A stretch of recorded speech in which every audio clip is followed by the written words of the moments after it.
आप देख रहे हैं एसडीएम न्यूज़। मैं हूँ रियाद अंसारी।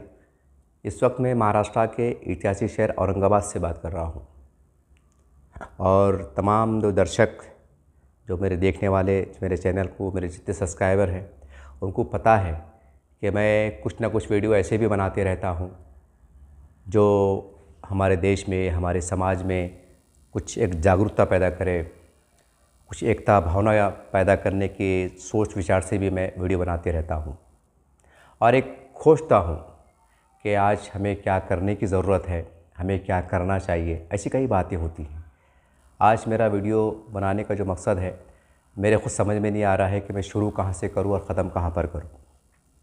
मैं तमाम दर्शकों को बता दूँ, देखिए मेरे स्कूल के और कॉलेज के ज़माने के कई मेरे मराठा समाज के हैं, बम्बन है, आदिवासी है, भाटिया समाज है, परदेसी समाज है, जो मेरे स्कूल के कॉलेज के मेरे स्पोर्ट्स के ज़माने के दोस्त हैं। और आज तो मैं कई सामाजिक संगठन में बतौर एक नॉर्मली कार्यकर्ता के रूप में भी जुड़ के काम करते रहता हूँ, क्योंकि मेरे अंदर एक समाज सेवक करने का एक शौक़ है, एक जज्बा है, एक जुनून है। तो इस कारण से भी मेरे कई बेशुमार सैकड़ों की संख्या में मेरे हिंदू दोस्त हैं जो हर साल ईद के मौके पे मेरे घर आते हैं, मुबारकबाद पेश करते हैं, शीरखुरमा पीते हैं, सारी बात होती है। लेकिन अब की बार ऐसा हुआ कि बड़ा आश्चर्यजनक बात है कि मेरे कई हिंदू दोस्त जो मेरे घर पे नहीं आए। हालांकि मैंने उनको बुलाया कि आप क्यों नहीं आए। उन्होंने कहा, अंसारी साहब आप एक काम कीजिए, कोई डब्बे के अंदर शीरखुरमा बना के हमारे किसी हिंदू दोस्त के घर पे आ जाइए, हम शीरखुरमा बैठ के वहाँ पी लेंगे, सेवैया खा लेंगे और ईद की हम आपकी खुशियों में शामिल हो जाते हैं। तो मुझे बड़ा आश्चर्य हुआ, क्योंकि मेरे बहुत से मेरे हिंदू दोस्त मेरे बचपन की भी हैं। मतलब ऐसा क्या हुआ कि आप हमेशा मेरे घर आते हैं, महल्ले में आते हैं, और आपकी बार आपने बहुत साफ़ अल्फाज में कह दिया है कि हम आपके वार्ड में नहीं आते, आपके महल्ले में नहीं आते, ऐसा क्यों? तो उन्होंने कहा, अंसारी साहब जब हम आपके महल्ले में आते हैं तो आपके महल्ले के अंदर कई ऐसी मांस यानी गोश्त की दुकानें रोड के किनारे पाई जाती है बोले, और वहीं से हम गाड़ी लेके आते हैं, पैदल आते हैं, सारी बात आती है और वो खुल्लम खुल्ला दिखता है बोले कि वो मांस, वो गोश्त काय का है, किस तरह से बिक रहा है, खुल्लम खुल्ला बिक रहा है, जिसकी वजह से हमारी भावनाओं को ठेस पहुंचती है। क्योंकि हम भी कहीं ना कहीं हिंदू हैं। जिस तरह से आप मुसलमान हैं वैसे हम भी कहीं ना कहीं हिंदू हैं। तो इसके ऊपर भी हमारी बहुत चर्चा हुई और मेरे कई हिंदू दोस्तों से बात किया कि भाई आखिर ऐसा क्या कारण है, क्या देश में जो हिंदू मुस्लिम की नफ़रतें बढ़ रही हैं, दीवारें बढ़ रही हैं, दूरियां बढ़ रही हैं, ऐसा क्यों हो रहा है? ऐसा तो पहले कभी होता नहीं था कि मॉब लिंचिंग के नाम पर मार दिया जा रहा, तो कई गाड़ी रोक के कुछ जानवर उतार लिया जा रहा, पेपरों में आता है, समाचार पत्रों में छप रहा है, आप देख रहे हैं। तो ऐसा क्यों होता है? तो मेरे दोस्तों ने कहा, अंसारी साहब आज से 40-50 साल पीछे चले जाइए बोले, पहले भी मुसलमान हुआ करते थे, सारी बात थी। पहले भी लोग कहीं ना कहीं मांस का उपयोग यानी गोश्त का उपयोग किया करते थे। तो पहले वो किस तरह से व्यवहार करते थे बोले, कभी आपने सोचा है? और अगर आपने नहीं सोचा है या अगर आपको पता नहीं होगा तो आप अपने जो बड़े हैं, पूर्वज हैं, उनसे पूछिए कि पहले हिंदू मुसलमान किस तरह मिलकर रहा करते थे और मुसलमान हिंदू समाज का, उनकी भावनाओं का किस तरह से आदर सम्मान किया करते थे। आपके अपने पूर्वज से पूछो बोले, आपके जो बाप दादा अगर ज़िंदा है। तो मैंने भी हमारे कुछ बड़े पुराने उनसे पूछा, कुछ मालूमात लिया, तो आपको बड़ा आश्चर्य होगा। मैं ख़ास करके मुस्लिम समाज को कह रहा हूँ, तमाम मुस्लिम देश के नेताओं से कह रहा हूँ, तमाम वो इस्लामी संगठन के बड़े बड़े जिसको हम काबिल एहतराम उलमा इकराम कहते हैं, बड़े दर्दमंद और एहसास के साथ मैं आपसे भी मुखातिब हूँ कि पहले ज़माने में जो गोश्त की दुकानें हुआ करती थी औरंगाबाद में, मैंने अपने आंखों से 2 या 3 दुकानें ऐसे देखा हूँ। एक शागन की पानी की टाँकी के पास, एक बारूदगर की जो नाला है वहाँ पर दरगाह के जेठाल में आते, एक वहाँ पर, एक उस्मानपुरे में और एक मेरे ख्याल से छावनी परिसर में। तो आपको बड़ा आश्चर्य होगा कि एक 20 बाय 10 के एक 2 रूम हुआ करते थे, उसमें 2 खिड़कियाँ हुआ करती थी, एक दरवाज़ा हुआ करता था और सामने 20 फीट की 15 फीट की दीवार हुआ करती थी और बड़े ढके पूरा ढक दिया जाता था। जिसको भी ज़रूरत होती थी वो अपने हिसाब से मतलब अपने अपने जाके वो लेते थे और अपने चले जाते थे। यानी इधर इतने वो हिसाब से मतलब वो कारोबार हुआ करता था कि किसी की आस्था को, किसी को मतलब उसको ठेस ना पहुँचे। और आज धड़ल्ले से बोले कारोबार चल रहा है बोले। अगर आप ये सोच रहे होंगे कि भाई हमारा मुसलमानों का महल्ला है, मुस्लिम वार्ड है, जब बोलते हैं ना हम हमारे घर में नंगे नाचेंगे, तुमको क्या करने का, ऐसा नहीं है। वो कहते हैं अंसारी साहब कि आज हमारे जो जितने भी हिंदू समाज है वो हम आपके मुस्लिम महल्ले को में आने से कतराते हैं बोले, क्योंकि हम हमारे धर्म के बीच में रहते हैं। क्योंकि मेरे कई दोस्तों का ताल्लुक़ शिवसेना से है, बजरंग दल से है, बीजेपी से है, वो उनका अपना अधिकार है, आरएसएस के समर्थक भी हैं, बहुत सी बातें हैं, तो वो एक खुल के बात करते हैं। और चूँकि मेरे बचपन के दोस्त थे, मेरे बहुत करीबी दोस्त थे, तो बहुत खुल के विचारधारा से बात करती है। वो इसलिए भी बात करते हैं कि उनको पता है कि जिस शख्स से हम बात कर रहे हैं, जिसका नाम रियाद अंसारी है, खुले विचार मंच का आदमी है, ये खुले नेचर का आदमी, करके बात करते हैं। और हमेशा हम हिंदू मुस्लिम एकता पे बात करते हैं। मैंने कई अवसर पर मैंने उनको जो है तो मराठी में जो कुरान आता है, मराठी में हदीसें आती है, उनको मैंने दिया, बड़े आदर सम्मान से दिया, उन्होंने आदर बड़े सम्मान से लिए। और इसीलिए दिया कि भाई आप जैसा एक अफवाह फैले जाती है कि इस्लाम धर्म तलवार की नोक पे फैला या उनको ज़बरदस्ती ऐसा हुआ कि ताकत के बल पे फैला, ऐसा नहीं है। बल्कि इस्लाम धर्म एक अमन शांति का धर्म है और इस पूरी दुनिया के लिए है, खाली मुसलमान समाज के लिए। आप देखिए इसमें कौन सी गलत बात लिखी हुई है, तो बड़ा आपको आश्चर्य होगा। मैं तमाम मुसलमानों से कह रहा हूँ कि उन्होंने मराठी के कुरान को समझा, इस्लाम की जो मराठी में नबी करीम सल्लल्लाहु अलैहि वसल्लम की सीरत तैयबा है उसको पढ़ा, उसको समझा, उसकी बारीकी से स्टडी की। और आपको बड़ी हैरत भी होगी कि उन्होंने इतनी स्टडी की कि जितना एक ज़रूरी इल्म इस्लाम का, मज़हब शरीयत का जितना होना चाहिए वो हमारे गैर मुस्लिम भाइयों को है, मेरे काफ़ी दोस्तों को है। वो इस्लाम की शरीयत के हदीस के हवाले से कभी बात करते हैं। बोलिए आप, इतना उन्होंने इसको पढ़ा, स्टडी करा है। तो उसी स्टडी करते हुए उन्होंने हमसे सवाल किया कि अंसारी साहब, आपके धर्म में तो लिखा हुआ है कि आपके धर्म में जो तो किसी धर्म का अपमान मत करो, किसके बड़े धर्म के जो धर्म गुरु होते हैं उनका अपमान मत करो, ये लिखा हुआ है। आपका पड़ोसी अगर हिंदू है, जो भी है, तो उसका एहसास करो। वो भूखा है तो आप कहते हैं कि हम मुसलमान नहीं। ऐसे कई उन्होंने उदाहरण दिए। तो फिर जो आपके जो कारोबार करने वाले लोग हैं, मांस का कारोबार करने वाले लोग हैं, ये भी तो कहने के मुसलमान हैं, ये कोई अदर कास्ट का नहीं है। तो फिर ऐसा क्यों कि आपके जो धर्म, आपके जो समाज के जो बड़े लोग हैं, जिसमें तमाम सियासी लीडर, राजकीय नेता आते हैं, धार्मिक गुरु आते हैं, जिसे हम उलमा इकराम कहते हैं, सारी बात है, तो क्या आपकी कर्तव्य जिम्मेदारी नहीं है कि देश के जो हमारे जो 100 करोड़ जो हमारे हिंदू भाई हैं, उनकी आस्था का, कि भाई कौन सी हरकत से उनके दिल को ठेस पहुँचती है, कहाँ पर उनका दिल दुखता है, कहाँ पर उनका मन दुखता है, कि उसका ख्याल करें। कि हर बात में कानून का आना ज़रूरी है, कि हर बात में निवेदन का आना ज़रूरी है, कि हर बात में धरने मोर्चा निकलना ज़रूरी है, कि कोई बात के लिए वातावरण टाइट होना, ख़त्म होना या कुछ तनाव की शक्ल आना, कि ये ज़रूरी है। क्या बहुत सी बातें जो हम कुछ अपने दिल से नहीं कर सकते, क्योंकि हम ऐसे देश में रह रहे हैं जहाँ माइनॉरिटी में रहते हैं, जहाँ हमारे देश की संख्या का जैसा कहा जाता है कि 25 करोड़ है, तो 100 करोड़ तो हमारे हिंदू भाई हैं, जो भी है, अलग अलग उसमें समाज के भी लोग आते हैं। तो क्या हमारा कर्तव्य नहीं बनता कि हम उनकी आस्था का, उनका उसका सम्मान करें। उन्होंने बड़े दुख भरे लहजे में कहा था कि अंसारी साहब, बोले एक निपुर शर्मा, जिन्होंने बोले आपके नबी करीम सल्लल्लाहु अलैहि वसल्लम यानी कि आपके हुजूर की शान में कुछ गुस्ताखी ने उन्हें कलमात अदा किए, तो पूरे हिंदुस्तान ने, बोले मुसलमानों ने पूरे सर पे बिठा लिया था, उठा लिया था, बोले एक हंगामा बर्पा कर लिया था। बोले यहाँ तक कि आसपास के जो मतलब भारत देश के इस्लामी राष्ट्र हैं, उन्होंने भी उसका संज्ञान लिया था, यानी कि नोटिस लिया था कि क्या हो रहा है। और वहाँ भी जैसा बहुत सी बातें हुई थी, आरोप लगे थे, बहुत सी बात, हंगामा बर्पा हुआ था। लाखों, पूरे देश में अगर जोड़ लिया जाए तो लाखों मुसलमान रोड पे नज़र आए थे। बोले सिर्फ इसलिए नज़र आए थे कि आपके हज़रत मोहम्मद साहब यानी सल्लल्लाहु ताला अलैहि वसल्लम की शान में जो भी कलमात अदा किए गए थे गुस्ताखी भरे, तो बोले आपको इतना गुस्सा आ गया। और गुस्से की तो इतनी हद हो गई, बोले शायद राजस्थान या मध्य प्रदेश का वाक़या है, मैं थोड़ा भूल रहा हूँ, कि 2 मुसलमान जो जिनको दाढ़ी टोपी थे, उन्होंने एक टेलर जो कोई गैर मुस्लिम जो हमारा भाई था, तो उसकी उन्होंने हत्या कर दी थी। एक तेज़ धार बाज़ाब्ता उसका वीडियो वायरल हुआ था।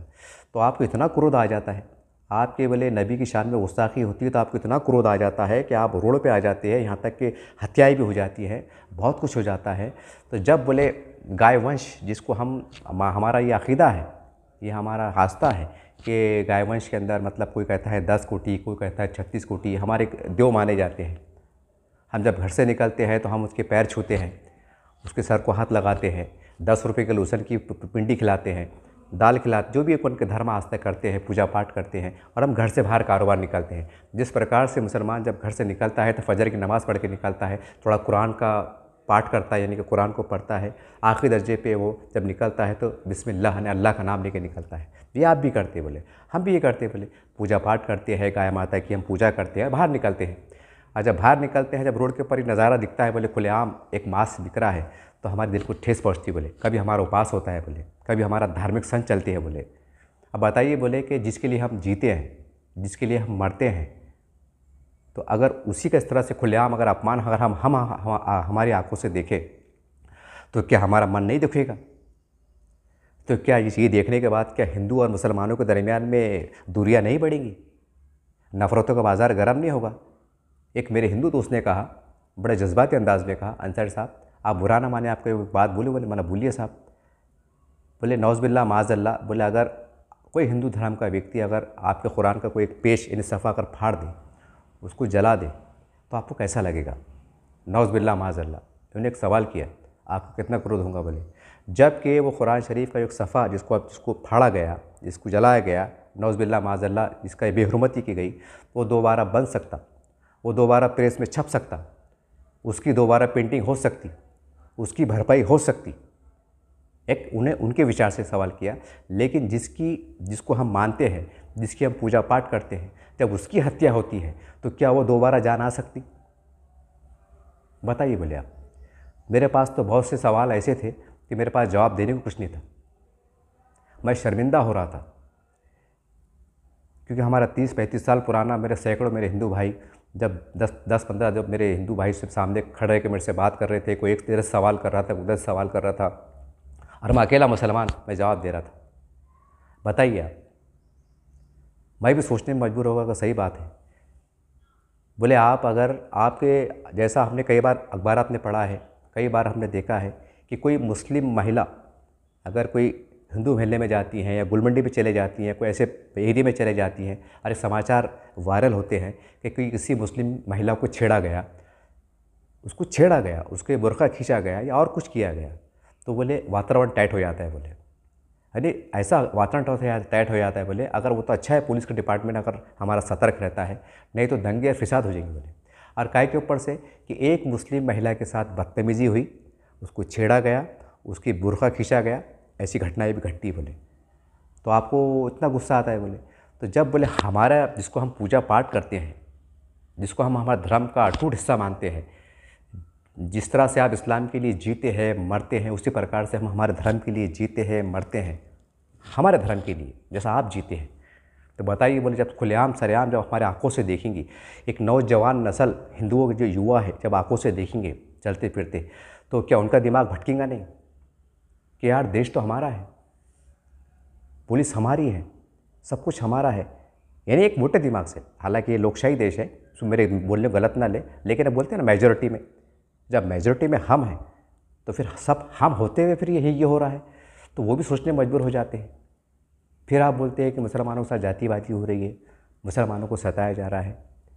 अब वहाँ उस वक्त यकीन मानिए मेरे दोस्तों ने, क्योंकि कुछ छोटे दोस्त थे ही नहीं, 15-16 साल के, कोई लौंडे पुट्टो थे ही नहीं लड़के कि चलो यार क्या सेंस होंगे, इनको क्या मालूमात है, ऐसा नहीं है। कोई 55 साल का है, आज मेरी उम्र 52 साल की है, कोई मेरे से 3 साल बड़ा है, कोई 3 साल छोटा है, कोई 5 साल बड़ा है, यानी कि सब बाल बच्चेदार हैं, नाता पोते नवासे वाले हो गए।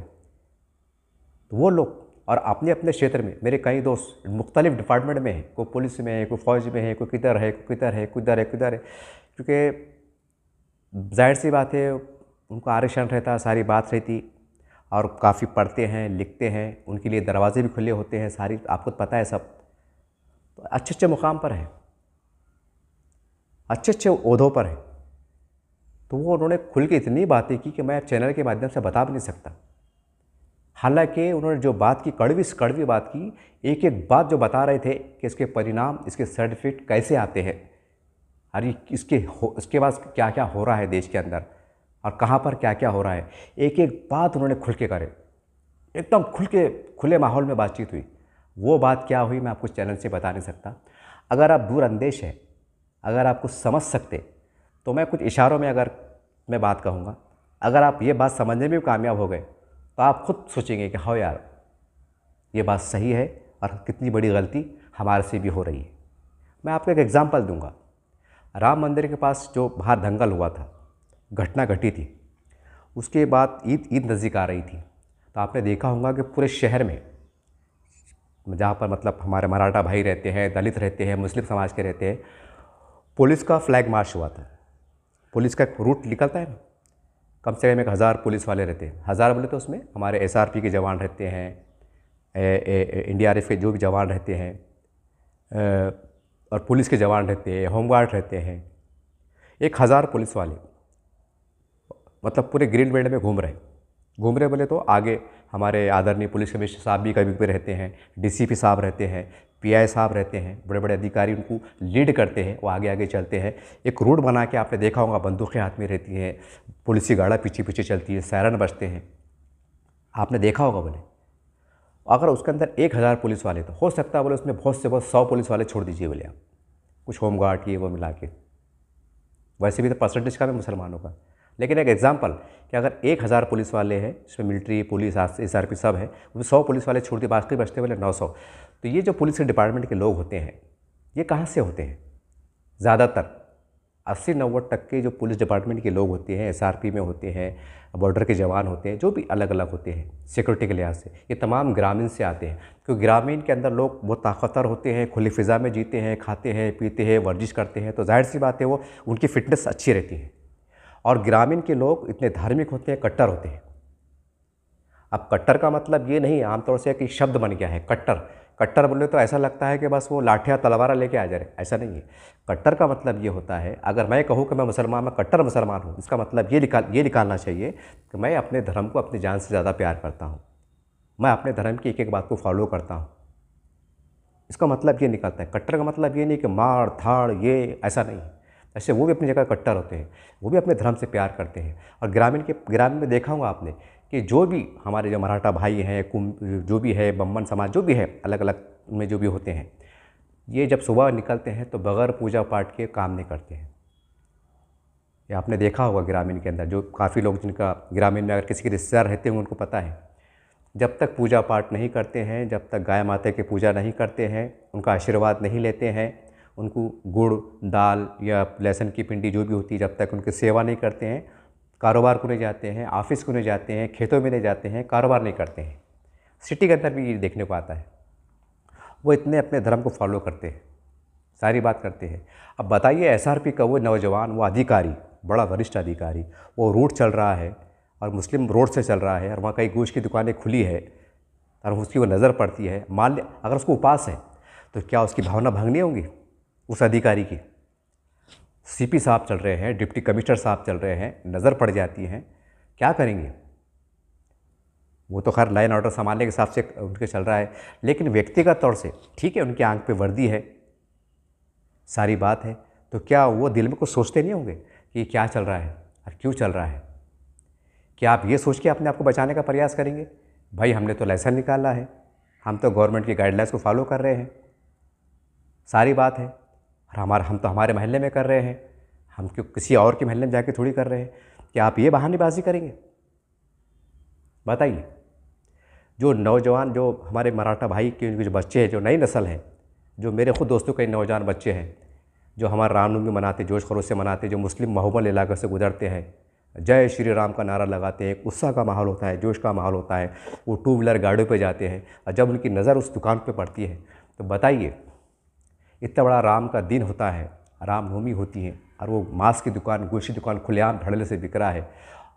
और हमारे दोस्तों ने बताया भी, मैं आपको उदाहरण दूंगा, एक मोबाइल होता है ना, मोबाइल के अंदर ऐसी क्वालिटी भी है कि 200 मीटर 500 मीटर का आप ऐसा जूम करके देख सकते हैं। ऐसा मतलब ऐसा खड़े रहे ना तो 200 मीटर का कुछ भी, अगर कोई बोर्ड लेना है, कुछ लेना है, तो आप वो बारीक बोर्ड का भी पढ़ सकते हैं कि पता क्या लिखा हुआ है। दूर से खड़े रह के अगर किसी ने, काफ़ी लोगों ने लिए, मुझे बताया गया, काफ़ी से पहले कई बार बताया गया, देखो अंसर साहब ये क्या चल रहा है, देखिए बोले क्या चल रहा, बोले यानी काय का बिक रहा, क्या बिक रहा, मैं शब्द का उपयोग नहीं करूँगा, देखो बोले आप। और आप फिर कहते हैं कि बोले हिंदू और मुसलमान के अंदर नफरतें बढ़ रही हैं। फिर आप बोलते हैं कि हम सेकुलरिज्म के बहुत बड़े दाई हैं, हम सेकुलरिज्म को बचाने वाले हैं, हम हिंदू मुस्लिम एकता को लेके चलते हैं। आप फिर दावा करते हैं। बोले एक दोस्त तो मेरा इतना जज्बाती हुआ था, बोलते वक्त के अंसर साहब, जो मुस्लिम समाज कहता है बोले कि हम सेकुलर हैं, आप झूठ बात करते हैं। बोले मैं भी हैरान हो गया। बोला साहब बताइए कि हम कैसे सेकुलरिज्म को नहीं मानते, और आप कह रहे हैं कि हम सेकुलर हैं, यानी कि वो कह रहे थे कि हम सेकुलर हैं, आप लोग नहीं हैं, तो मतलब खुलासा कीजिए। आप सेकुलर कैसे और हम सेकुलर कैसे नहीं हैं? तो उन्होंने कहा कि हमारे पूर्वजों से हम देखते हैं बोले कि हमारे पूर्वज हमारे मंदिर के साथ मस्जिद पे भी आस्था रखते हैं, दरगाह पे भी आस्था रखते हैं। यहाँ तक कि कोई बच्चा बीमार पड़ता है तो बाहर मस्जिद के बाहर खड़े रहते हैं। आज भी कहीं कहीं देखने में आता है कि वो मौलवी साहब का पड़ा हुआ पानी लेते हैं, दरगाह में जाते हैं, वहाँ आस्था से माथा टेकते हैं, फूल चादर ले जाते हैं, एक श्रद्धा से जाते हैं। जो भी उनके एक मतलब जो भी उनकी एक सोच विचार रहती है उसके आधार पे जाते हैं। पूरे हिंदुस्तान में देखो बोले आप, मुस्लिम समाज बोले आपके बाराफात की नियाज़ में आ जाता है, कोई दरगाह के नियाज़ में आ जाता है, कोई कुंडों के नियाज़ में आ जाता है। आपके जो धार्मिक प्रोग्राम होते हैं वहाँ पर शरीक हो जाता है। वहाँ पर खाने के लिए अगर प्रसाद के रूप में कुछ दिया जाता है तो खा लेता है। तो बताइए, और कहीं अगर बोले जनाजा जाता है तो हम ऐसा ऐसा करते हैं, बोले ऐसा ऐसा करके जो भी एक ऐसा उनका एक आदर करते हैं, सम्मान करते हैं। कि मस्जिद जाती है मस्जिद, तो मस्जिद की दीवार को हम ऐसा हाथ लगा के ऐसा ऐसा करते हैं बोले कि नहीं, एक देव का घर है, भगवान का घर है, ईश्वर का घर है, ये हम करते बोले। अब आप ईमानदारी से बताइए बोले, क्या कोई मुसलमान देश का ऐसा बता सकते हैं आप कि हफ्ते में एक बार, साल में एक बार किसी मंदिर पे आया और नारियल फोड़ा, आस्था के साथ आया, चलो सर ने झुकाया, कम से कम वहाँ के आस्था ऐसा खड़े रहा, कभी ऐसा हुआ? क्या किसी मुसलमान, क्या किसी हिंदू नेता ने, कि हिंदुओं ने हमारे किस बोले कि आप, हम भी दरगाह में आते हैं, आप मस्जिद में आते हैं, आप भी एक आधी बार साल में एक बार मंदिर में आ जाया कीजिए? नहीं, हमें पता है कि वो शिरक होता, ये होता, सारी बातें हम भी इस चीज़ को समझते बोले, हम भी इसको कंप्रोमाइज़ करते बोले, समझो तो एक तौर पर चलो अपने अपने धर्म को फॉलो कर रहे हैं, यहाँ पे धर्म को फॉलो कर रहे हैं। सेकुलर तो हमें ना बोले, दरगाह में चल जाते हैं, मस्जिद के पास चल जाते हैं, इमाम साहब के पास चल जाते हैं, मुहर्रम में शरीक हो जाते हैं, दरगाह में चल जाते हैं, उरस में चल जाते हैं, आपके कुंडे में शरीक हो जाते हैं, आपके त्योहार बार में शरीक होते, आपके साथ बैठ के प्रसाद खाते, सारी बात खाते। तो क्या आप हमारे मंदिर के पास जो प्रसाद बनता है, जिसको हम आमतौर से भंडारा कहते हैं, तो क्या कई बड़े मुसलमान के बड़े मौलवी पंडित ने बोले वहाँ पर बैठ के हमारे साथ बैठ के खाना खाया? आप कहते हैं कि गैरुल्लाह है, नहीं वो उसमें मालिक का नाम नहीं लिया गया, जैसा, क्योंकि उनको स्टडी है करके उन्होंने बताया, तो हम उस पर कुछ भी नाराज़ नहीं होते, चलो कोई बात नहीं। और हम 100 करोड़ बोले यार पूरे देश में फैले हुए, तो हम आपके साथ शरीक होते बोले, आप हमारे कोई प्रोग्राम में शरीक नहीं होते बोले। ठीक है, आपके धर्म में उसकी अनुमति नहीं है, सारी बात है, किसी के आगे सर झुकाने का आपके अंदर अलाउ नहीं है, सारी बात है। तो फिर आप इतनी जंग की चोट से कैसे बोले यार हम सेकुलरवादी? यार सेकुलर तो हम हैं। जब हम तमाम धर्म के साथ चलते हैं, धर्म का सम्मान करते हैं, आस्था का एहतराम करते हैं, सारी बात है, फिर आप कहते हैं बोले, सारी बात कहते हैं बोले। हमने देखा है बोले होली के मौके पर हमारे गणपति जी का त्यौहार होता है तो आपकी मस्जिदों को ढक दिया जाता है। आपकी मस्जिदों को आप लोग क्यों ढकते हैं बोले? एक हिंदू मेरे दोस्त है, बहुत कट्टर है, बहुत कट्टर है। कट्टर बोलता है, मैं आपको फिर वजाहत कर दूँ, कट्टर का मतलब ये नहीं झगड़ालू, यानी अपने धर्म को पालन करने वाला। एक हिंदू ने मेरे से सवाल किया, मेरे दोस्त ने, अंचर साहब जब गणेश जी का त्यौहार आता है, होली का त्यौहार आता है, तो आप मस्जिद को क्यों ढकते बोले? या कहीं रोड पे अगर दरगाह रहती है तो आप ढकते क्यों बोले?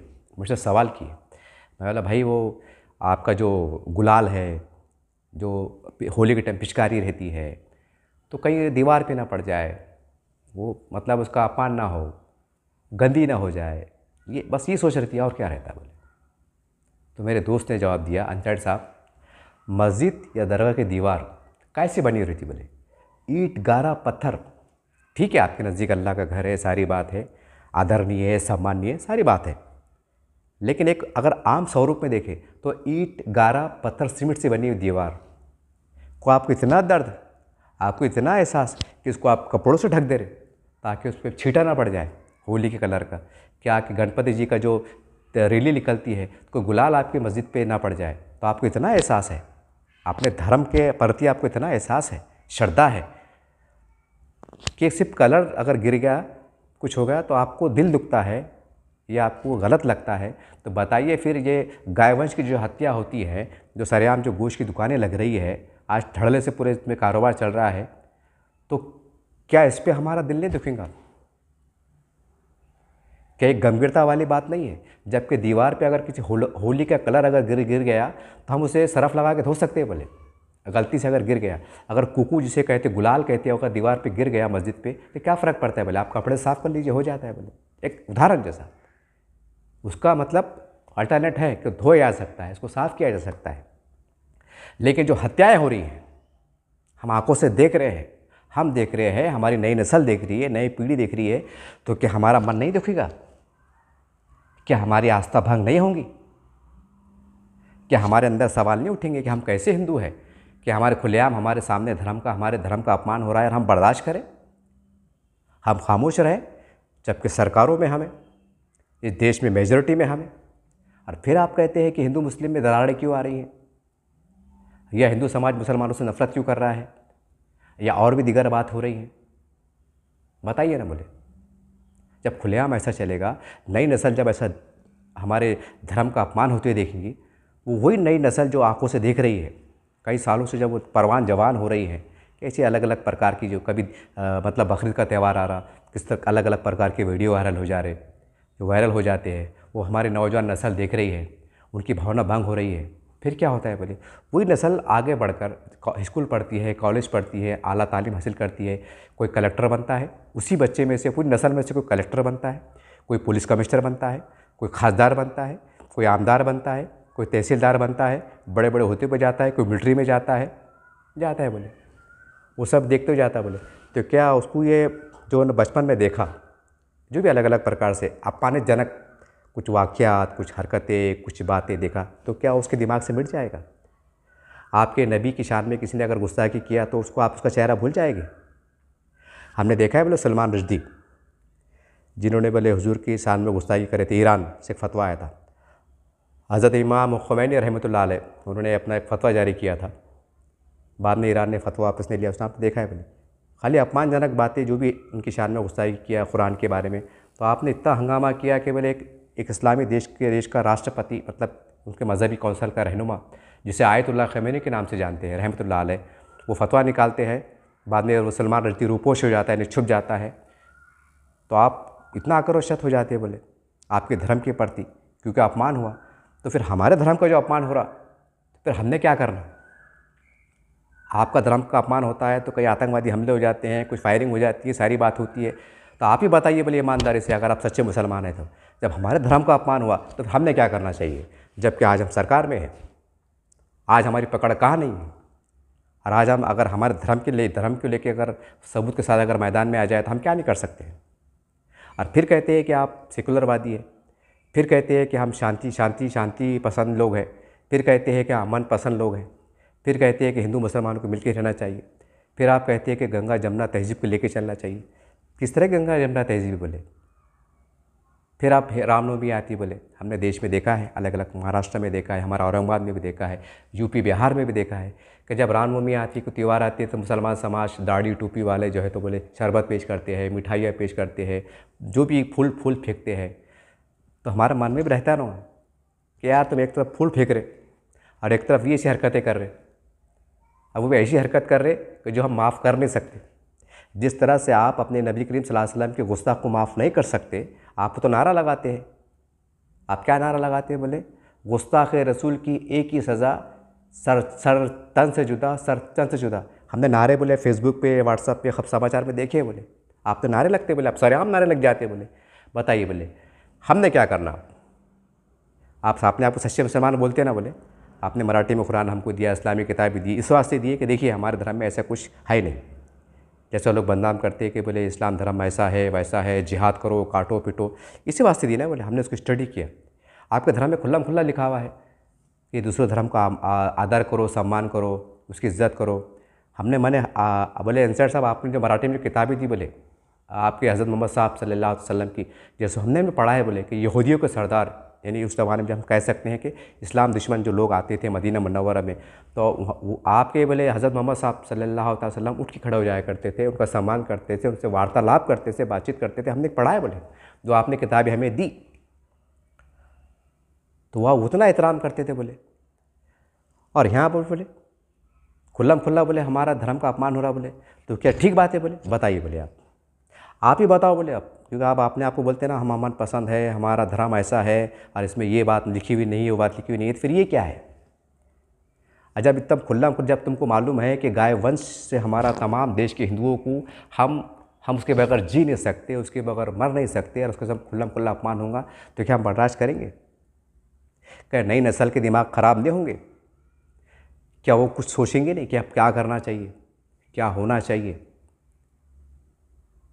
करके हमको सेकुलर जो है ना बोले, जो देश को नारा लगता है कि देश हिंदू राष्ट्र की तरफ जा रहा है, सेकुलर को ख़त्म करने की बात हो रही है, ये तमाम ऐसी गलतियाँ हैं बोले। क्योंकि क्यों हो रहा है बोले सेकुलरिज्म, कि यहाँ खाने की, पीने की, अपने धर्म की आज़ादी है। तो वो आज़ादी का ये मतलब है बोले कि खुल्लम खुल्ला ऐसी हरकतें करें करके बोले हमारे समाज में एक भावना पनप रही है बोले कि क्यों ना फिर हिंदू राष्ट्र कर दिया जाए, ताकि जो चंद बातें जो हमारे मज़हब को ठेस पहुंचाती है, हमको ऐसा कड़क कानून लाए जिससे हमारा समाज और हमारे धार्मिक जो भावनाएं भंग होती है वो तमाम बातों पर रोक लग जाए। ये कारण है बोले, और क्या वजूहत है बोले। अगर आप पहले से ही समाज के लेके लेंगे तो जो धार्मिक भावना है ये क्यों भड़केंगी। पहले ज़माने में 30-35 साल पहले जो लोग जो घरों मतलब एक मार्केट बना के चार दीवारों के बीच में छुपा के जो मांस का कारोबार करते थे, क्या वो बेवकूफ़ लोग थे? क्या आज का मुसलमान ज़्यादा होशियार हो गया? वो कह रहे हैं, साहब मेरे मुंह पे कह रहे हैं, बताइए मैं जवाब क्या दूँ? क्या आप ये कहेंगे कि हमारा मोहल्ला है मुस्लिम वार्ड है, तो क्या हिंदुओं ने मुस्लिम मोहल्ले में आना नहीं? जब हिंदू तुम्हारे मोहल्ले में आएगा नहीं, आपसे व्यवहार करेगा नहीं, उसके दिल में जब ये बात पलेंगी, तो बताइए फिर हिंदू मुसलमान कहाँ से नज़दीक आएंगे? कोई न कोई बहाने से हिंदू बड़े बड़े अधिकारियों को बोले मुस्लिम मोहल्ले में दौरा होता है। उदाहरण, कहीं महानगर पालिका का सैलाब आ गया, कहीं पुल टूट गया, तो तमाम बोले जो महानगर पालिका के अधिकारी होते हैं, कर्मचारी होते हैं, बड़े वरिष्ठ अधिकारी, वो बम्बन होते हैं, मराठा होते हैं, मतलब कहने हिंदू धर्म को फॉलो करने वाले होते हैं। जब वो बहाने से आते हैं कि भाई क्या हुआ, मतलब घटनास्थल पे पहुँचते हैं ना, 10-20 लोग पहुँचते हैं, तो उनकी नज़र से तमाशा दिखता है बोले, नज़र पड़ती ना बोले, तो वो क्या है बोले। कई पोस्टमैन के जो बड़े अधिकारी होते हैं, कुछ टपाल वाले, वो भी कहीं ना कहीं हिंदू धर्म से ताल्लुक़ रखते हैं। उसमें मतलब हर समाज के लोग रहते हैं, लेकिन हिंदू धर्म से भी ताल्लुक़ रखते हैं। तो कट्टर अगर बम्बन अगर जो पोस्ट ऑफिस में लगा हुआ है, वो अगर मुझसे समाज के में अगर मोहल्ले में आके कोई टपाल दे रहा और वो सामने से गुजर रहा, उसको गोश्त की दुकानें खुली दिख रही, और उस दिन अगर उसको उपास है, तो क्या उसकी भावना भांगनी होगी? वो अपने घर में आके अपने बच्चों के सामने किस तरह से बात करेगा? वो अपने समाज में आके किस तरह से आपके बारे में बात करेगा? कभी आपने कल्पना की है? कभी आपने सोचा है? फिर आप कहते हैं कि हम सेकुलरवादी है, फिर आप कहते हैं कि हिंदू मुसलमान में दूरियाँ क्यों बढ़ रही है, फिर आप कहते हैं कि गंगा जमुना तहजीब है। कौन सी तहजीब है भाई? आप ज़रा सी बोले आपके नबी की शान में, कुरान के इसमें गुस्ताखी होती है, तो आप रोड पे आ जाते बोले ये सरेआम जो हो रहा है, तो बोले ये क्या? इसका मतलब ये नहीं बोले कि आप लाइसेंस होल्डर है, कि गवर्नमेंट ने आपको गाइडलाइन दिए, तो क्या आपको समझता नहीं है? जैसा पहले ज़माने में लोग किया करते थे, आदर किया करते थे, सम्मान किया करते थे, क्या आज नहीं हो सकता? क्यों नफ़रतें बढ़ेंगी? तो ये तमाम बातें थी, मैं समझता हूँ, क्योंकि उसमें बहुत सी बातें ऐसी भी आई थी जो मैं चैनल के माध्यम से बता नहीं सकता, जिसके कारण से देश के अंदर हिंदू मुस्लिम के अंदर दरारें पैदा हो रही है। और उसके परिणाम यकीन मानिए इतने घातक साबित हो रहे हैं कि जो बात हमारी 2-3 घंटे चली, एक तरह की बहस हुई एक अच्छे अंदाज से, जो इन्होंने इशारे दिए कि क्या क्या हो रहा है, चल रहा है, किस तरह हो रहा है, उसका परिणाम ये है। बहरहाल में तमाम हमारे जो कुरैशी बरादरी के हमारे जो ज़िम्मेदार लोग हैं, हमारे उलमा इकराम जो लोग हैं, मेरे उसी में गुजारिश है कि किस पहलू पर इस पर सोचो आप। क्योंकि जो हमारे जब मेरे जो मतलब यूँ समझ लीजिए कि 1000 से अधिक मेरे हिंदू दोस्त हैं, स्कूल के, कॉलेज के, संगठन के, इसके उसके हले। तो ये खाली 2-4 दोस्ती की बात नहीं, उन्होंने खुल के कहा है कि हमारे समाज में ऐसी भावना पाई जाती है, करके मैं वीडियो बना रहा हूँ। ये 2-4 लोगों की बात नहीं है कि मैं अकेला हूँ, 2-4 दोस्त खड़े हैं, चलो चलता है, उनको क्या मालूमात है। नहीं, वो बहुत खुल के कह रहे हैं कि हमारे समाज के अंदर इसके बारे में चर्चाएँ होती हैं, वीडियो वायरल होते हैं, सारी बात होती है। ये वजह बोले हिंदू और मुसलमान के अंदर नफ़रत का जो बीज जो पल रहा है जहरीला, ये वजह है बोले। और दूसरी वजह उन्होंने ये बताया कि एक मुस्लिम समाज का आज एक बड़ा तबका, एक बड़ी संख्या ऐसे लीडरशिप की तरफ जाती है बोले, मतलब उनको फॉलो करती है, जिन्होंने हमारे देवी देवताओं को अपमानित किया, श्री भगवान राम के बारे में मतलब आपत्तिजनक बातें कही, हमारा सीता माता के बारे में आपत्तिजनक बातें कही। आप लोग उनके पीछे जाते हैं, उनका समर्थन करते हैं, चुनाव में उनके साथ रहते हैं, उनके भाषणों में आप जाते हैं, वो कुछ गलत कुछ बात कर देते हैं और मुस्लिम समाज तालियां बजाता है, और वो चीज़ को हम आंखों से देखते हैं। तो बताइए बोले हमारा मन नहीं दुखेगा? अगर आपके नबी करीम सल्लल्लाहु अलैहि वसल्लम की शान में गुस्ताख करने वाला कोई नेता अगर औरंगाबाद में सड़कों में आया, वो अगर अनप शनप भाषण कर रहा है, जैसा क्रांति चौक पे हमने देखने में आया, और टी राजा सिंह ये वो, तो क्या मुसलमानों को दिल नहीं दुखा अंदर के अंदर? क्या भावना पर अपने रही होंगी, लेकिन क्या कर सकते, बैठे घरों में गुच्चुप, बैठे ना भाई, जान दो भाई पुलिस काम कर रही है, हमने एप्लीकेशन दिया, सरकार से मांग की, वो जो भी चल रहा है, लेकिन आप तो घर में बैठे ना। यानी कि आपको मन दुखा ना, मुसलमानों को ऑफ़र कर रहे, बेटे ऑफ़र कर रहे, आपका मन दुखा ना। आप ऐसा बोलेंगे कि नहीं जान दो क्रांति चौक पे है, उन्हें बोल दिया, बड़बड़ कर दिया, दीवाना था, आपने क्या करने का, उसके बोलने से क्या हो रहा, ऐसा सोचे आपने?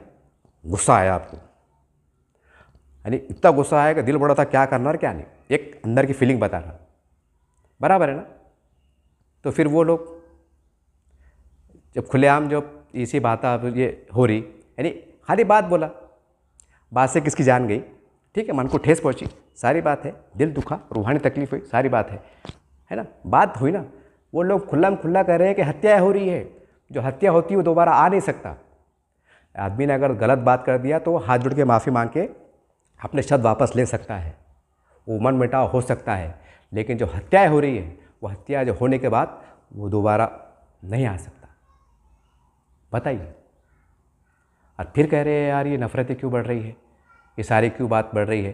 और ऐसा नहीं है कि भाई ये दुनिया बनी जब से, कि मुग़लों के टाइम से होते आया, ऐसा नहीं है। आज भी अगर आप ग्रामीण में जाके देखो, जो मांस का जो कारोबार है, जो गवर्नमेंट की जो गाइडलाइंस है, तो वहाँ के मुसलमान हमारे हिंदू भाइयों का इतना आदर करते, इतना सम्मान करते, पहली बार तो उसका व्यवहार ही नहीं करते हो।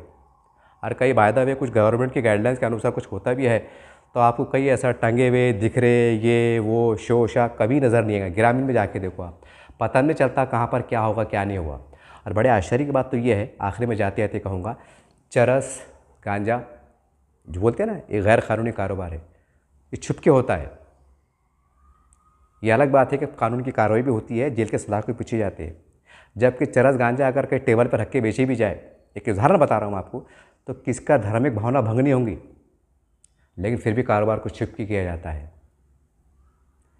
एक जो बोलते हैं ना, जो औरतें धंधा करती हैं, कारोबार करती हैं, मैं खुल के कह रहा हूँ क्योंकि जब हर चीज़ खुल के नज़र आ रही है तो फिर बोलने में क्या शर्म।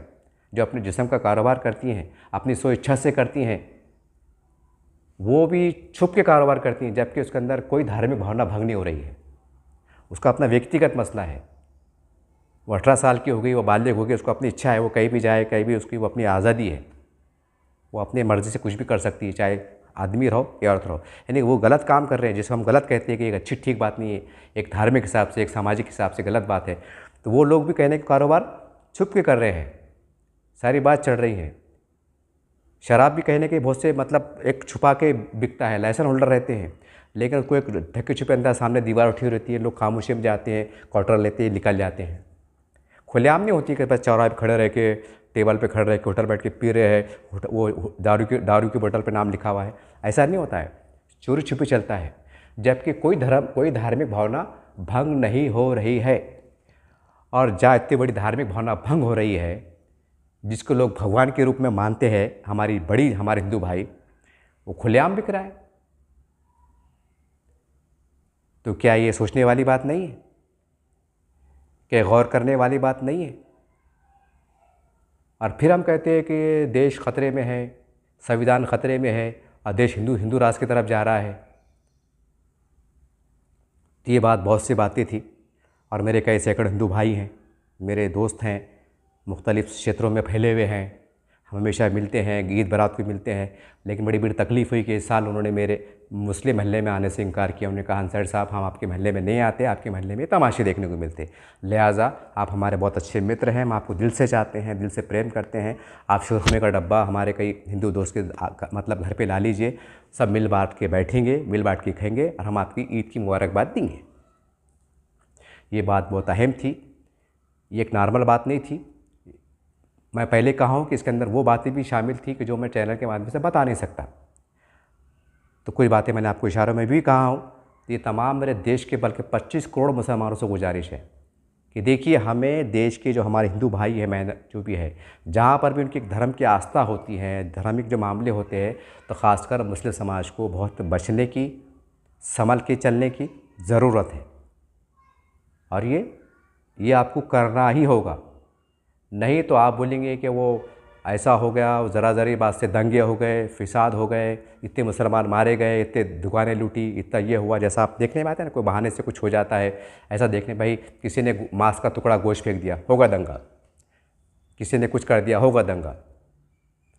या मस्जिद के ऊपर किसी कलर फेंक दिया होगा अंदर। तो ये बातें ये क्यों हो रही है, कैसे हो रही है, इसके पीछे ऐसी क्या वजूहत है जो आज से 100 साल 50 साल पहले नहीं हुआ करती थी, आज ये क्यों हो रही है। मुझे काफ़ी सैकड़ों की तादाद में हिंदू बहन जो लगातार 2-3 साल से मेरे टच में थे, मेरे से बातचीत करते थे, काफ़ी लोगों ने मुझसे वीडियो बताए, अंजर साहब ये है बोले वीडियो, क्या हमारा भावना धम नहीं होंगी। बताइए बोले कोई अगर हिंदू भाई नौज़बिल्ला माज़अल्लाह कुरान शरीफ की वरक़ फाड़ रहा, अगर मैं आपको बताऊँ तो आपका दिल क्या बोलेगा? क्या बोलेंगे? जान दो एक पागल है, फाड़ दो, ऐसा बोलेंगे आप तो बोलेंगे किधर तलवार, एक गुस्से की हालत में। और बोले हमारा ये हो रहा तो बोले अपमान हो रहा तो बोले इसका क्या, आप तलवार निकालना, हमने क्या निकालना। मतलब मैं कोई ऐसे भड़काने वाली बात नहीं कर रहा, मैं उनके जज्बात को जो तर्जुमानी है, जो उनका एहसास है, जो दर्द है, आपको बयान कर रहा हूँ। और ये चंद दोस्तों का 150 दोस्तों का नहीं है, उन्होंने खुल के कहा है कि हम हिंदू समाज के बीच में रहते हैं, हम संगठनों के बीच में रहते हैं, कहीं कोई कुछ लोग उसमें कार्य करता है, कुछ क्या है, कुछ क्या, उनकी खुद की भावना है कि नहीं होना चाहिए, इसके ऊपर चर्चाएं होती हैं। अब चर्चाएं होती हैं तो कोई अच्छी बात तो नहीं होती कि चलो भाई आप मुसलमानों को बुलाएंगे, उनको ठंडा पिलाएंगे, मिठाई खिलाएंगे, ये हरकत देखने के बाद, समझ रहे ना आप। तो भाई आपसे गुजारिश है, ये है ना कुछ बातें जो हमारे से जो हो रहा है, हम ये बोल के खामोश नहीं रह सकते, तसल्ली नहीं रह सकते, हम तो लाइसेंस होल्डर है, हम तो ये है, हमारे महल्ले में है, हम हमारे घर में नंगे नाचेंगे। खुदारा ये सब जहालत की बातें हैं। हमको एहसास करना पड़ेगा, हमारे 100 करोड़ हिंदू भाई की जो मज़हबी आस्था है उनको हमको समझना पड़ेगा, क्योंकि हम ऐसे देश में रहते हैं, इतने प्यारे देश में रहते हैं, इतने अच्छे देश में रहते हैं जहाँ हम 25 करोड़ की तादाद में रहते हैं और 100 करोड़ में वो रहते हैं। ये तमाम पहलुओं को, तमाम बारीकियों को हमें समझना पड़ेगा। तो हम समझते हैं अगर हम ये बारीकियों को जो हो गया उसे भूल जाइए, लेकिन नए सिरे से अगर हम इस पर अगर कुछ करते हैं तो हम समझते हैं कि हिंदू मुस्लिम एकता सच मानों में जो है तो परवान चढ़ेंगी। नहीं तो ये ईद मिलन प्रोग्राम लेके ये शुरमा पी के पिला के 150 हिंदू उधर से आ गए, 150 मुसलमान इधर से आ गए और बस हाथ मिला लिए, गले मिल लिए, अब पेपर में फोटो आ गई। तो आपका क्या समझते हैं कि हिंदू मुसलमान की ताकत बड़ी? नहीं बड़ी साहब, दिखावा है। वो खुला कहते हैं दिखावा है, हमको खुद मालूम है ठोंग गए। वो लोग कह रहे हैं, मेरे सामने कहे कि ठोंग गए, हमको मालूम है। एक तरफ आप गले मिलते हो, एक तरफ आप अमन की बात करते हो, एक तरफ शांति की बात करते हो, और एक तरफ ये नज़ारे देखने को मिलते, तो हमने कैसे भरोसा करना? क्योंकि हमारे धर्म का अटूट अंग है, हमको तकलीफ़ होती है, हमारी आस्था को ठेस पहुंचती है। बताइए आप हमने क्या करना चाहिए? बहरहाल मेरा मकसद कोई भय का माहौल पैदा करना नहीं था, किसको तकलीफ़ देना नहीं था, और किसी कम्युनिटी पे कुछ खासकर मुस्लिम समाज को कोई ऐसा बुरा भूलना मकसद भी नहीं था। एक दर्द की बात थी, एक कड़वा सच था, मैंने पेश किया। और इसी मकसद से पेश किया कि भाई जो गलत फहमियों के कारण और कुछ ऐसी हरकतों के कारण जो दूरियां बढ़ रही है, नफ़रतें बढ़ रही है, तो ये ख़त्म हो और सच मानों में हम मिलजुल कर आगे बढ़े, ये देश मजबूत हो, ये समाज मजबूत हो। बस यही सोच विचार के साथ, एकता के साथ, भाईचारगी के संदेश से ये वीडियो बना रहा हूँ। उम्मीद करते हैं कि खासकर मुस्लिम समाज के तमाम बड़े बड़े ज़िम्मेदारान इस पर गौर करेंगे। खाली भाषणों में ही मत बोलो आप कि हम गंगा जमुना तहज़ीब को लेकर चल रहे हैं, हम अमन की वादी है, ये सब फालतू बातें हैं। मैं बहुत खुल के कह रहा हूँ, अगर आपकी मस्जिद का अपमान होता है और कुरान शरीफ नौज़बिल्ला उनका अपमान होता है, माज़अल्लाह अगर नबी की शान में गुस्ताखी होती है, तो आप कम संख्या में होने के बावजूद भी जान की परवाह किए बगैर रोड पे आ जाते हैं कि मर गए तो शहीद हो जाएंगे। ये आपकी सोच होती है, ये आपकी मानसिकता होती है। तो जब उनके धर्म की जब बात आती है, जब गाय हत्या की बात आती है, गायवंश हत्या की बात आती है, जब धर्म का पाठ मानते हैं, जब आंखों से देखते हैं और दिख रहा है, तो क्या वो चूड़ियाँ पहन के बैठ जाएंगे? कड़वा लग रहा होगा, माफ़ी चाहता, लेकिन ये बहुत सी बातें सामने आ रही हैं, और इसलिए आ रही हैं कि मैं देश हित के लिए कह रहा हूँ। किसी को बुरा बोलना मकसद नहीं है। जो गलतियाँ हैं, जो कमज़ोरियाँ हैं, उसकी तरफ आपको खुल के इशारा कर रहा हूँ। तमाम देश की लीडरशिप से भी गुजारिश है कि इस तरफ आप मशवरा करके एक अच्छे अंदाज से काम करने की कोशिश करें। और जो तमाम मेरे मजहबी ज़िम्मेदार लोग हैं इस्लामी, उनसे भी गुजारिश है, खुदारा आप हिंदू मुस्लिम के प्रोग्राम लेते हैं, एकता का प्रोग्राम लेते हैं, ये देखिए तमाशा क्या है, मुझे वीडियो बताया जा रहा है, कंचर साहब ये देखिए ये क्या चल रहा है, मैं क्या जवाब दूँ? मैं तमाम मजहबी ज़िम्मेदारों से कहता हूँ कि अगर वो लोग अगर आपके पास वीडियो लेके आए कि देखिए क्या चल रहा है, क्या बिक रहा है, क्यों हो रहा है, तो क्या आप क्या जवाब देंगे? क्या आप ये बोलेंगे चंद मुट्ठी भर लोग कर रहे हैं? क्या जवाब देंगे इसको आप? ज़रा सोचिए आप। ये फ़िक्र वाली बात है, सोचने वाली बात है, बड़ी अहमियत की बात है। उम्मीद करते हैं कि इस वीडियो के अंदर कोई बात आप नेगेटिव मत लो, बल्कि ठंडे दिमाग से इस पर गौर करो और कुछ आप अच्छा क्या कर सकते हैं। देखिए, इसके लिए उन्होंने कोई धरना नहीं निकाला, कोई मोर्चे नहीं निकाला, कोई निवेदन नहीं दिया। वो तमाशा देख रहे हैं, वक्त बीत रहा है, देश कहाँ जा रहा है और क्या होने वाला है और क्या हो सकता है, आप अक्लमंद हैं। तो इससे पहले कि इतने नज़रों में मत आओ, इतने गलतियाँ में मत आओ कि हम एक मुजरिम ठहराया जाए, बस आपसे यही गुजारिश है। उम्मीद करते हैं कि सेकुलरिज्म के नाम पर या फिर लोकशाही के नाम पर कि हमें खाने की, पीने की अपनी आज़ादी है और उसमें कुछ भी अपना चल रहा है जिसकी वजह से किसकी मानसिकता भंग हो रही है, उनके दिल की ठेस पहुँच रही है, इस पहलू पर भी आपको विचार करने की ज़रूरत है।